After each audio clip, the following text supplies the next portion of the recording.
পূর্ব জামানার এক ডাকাত সর্দার ছিলেন সমরকন্দের, আমরা কিতাবে পড়ছি ফুজাইল ইবনে ইয়াজ। পরবর্তী জামানায় যিনি আল্লাহর শ্রেষ্ঠ আউলিয়া হয়েছিলেন ফুজাইল ইবনে ইয়াজ, উনি প্রথম জীবন ডাকাতের সর্দার ছিলেন।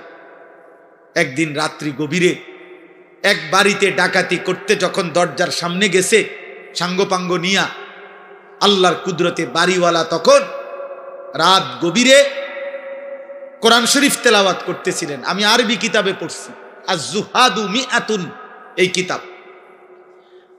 তো রাত্রি গভীরে ওই বাড়িওয়ালা তখন আল্লাহর কোরআন পড়তেছে, আর ঠিক উনি যখন আইয়া দাঁড়াইছে, এই ডাকাত সর্দার বাড়িওয়ালা তখন কোরআনের একটা আয়াত পড়ছে, আলাম ইয়ানি লিল্লাযীনা আমানু আন তাখশা কুলুবুহুম লিযিকরিল্লাহ।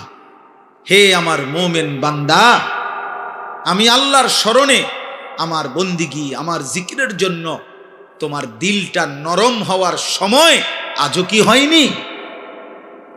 আর সেজদা দিতা না বান্দা আমারে? 30 বছর হয়ে গেল সুদ খাইতেছ, ছাড়তা না এটা? তাইলে 10 বছর হয়ে গেছে কোনদিন ফজরের নামাজ পড়লা না, আর পড়তা না বান্দা? 40 বছর হয়ে গেছে বিড়ি সিগারেট খাইতেছ অনবরত, তাহলে কি আর ছাড়বা না এটা? 60 বছর হয়ে গেছে কথায় কথায় গালিগালাজ করো, এই বদভ্যাস কি বান্দা আর ছাড়বা না? তাইলে 25-20 বছরের মা বোন আজ 20 বছর ধরে বেপর্দা চলতেছেন, তাহলে আর পর্দা করতেন না? 30 বছর ধরে যেই ঘরে টেলিভিশন চলে, প্রতিদিন নাটক, সিনেমা, নর্তকীর ছবি চলে, ছেলে মেয়ে নাতি নাতনি দেখে, হে বাবা, এই ঘরে কি আর তাহলে টেলিভিশনের আওয়াজ বন্ধ হবে না?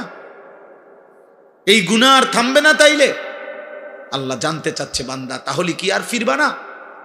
এ কথাইটা উনি শুনছে, শুই নাই, কিতাবে লিখছে ফাওয়াকাফা, ফুজাইল থেমে গেছে, আর দরজায় হাত দেয় নাই, ভাঙ্গে নাই, ডাকাতি করতে বলে হাত দেয় নাই। ফাআদবারা, পিছনের দিকে চলে আসছে। আয়েশা 2 হাত তুলে একটা চিৎকার দিয়া, গভীর রাতে চিৎকার দিয়া বলছে, বালা ইয়া রব্বি কদ আনা, এই রব, সময় হয়েছে মাওলা, সময় হয়েছে রে মাওলা, আমি ছেড়ে দিলাম নাফরমানি,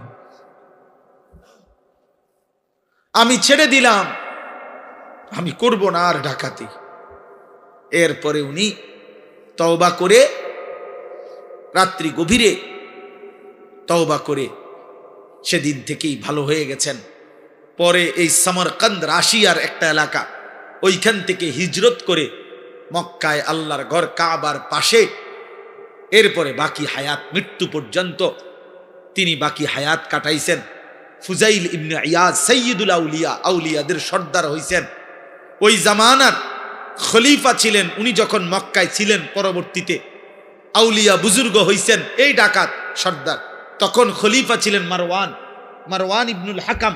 ওই কিতাবে লিখছে, পরবর্তীতে এই ডাকাত সর্দার যিনি আল্লাহর ওলি হইছেন, এই ডাকাত সর্দার ওলি যিনি হলেন, উনার কাছে একটু দোয়ার জন্য ওই জামানার এই ইসলামী খেলাফতের যিনি খলিফা ছিল মারওয়ান, সে আসতো ওনার সাথে সাক্ষাৎ করতে। আর আয়েশা সর্বপ্রথম হযরতে ফুজাইলের 2টা জুতা বুকের মধ্যে নিয়ে লাগায়া হযরত ফুজাইলের সামনে দাঁড়াইয়া বলতো, হযরত, এই বাদশাহ মারওয়ান আপনার কাছে একটু দোয়ার জন্য আসছে। যিনি খলিফা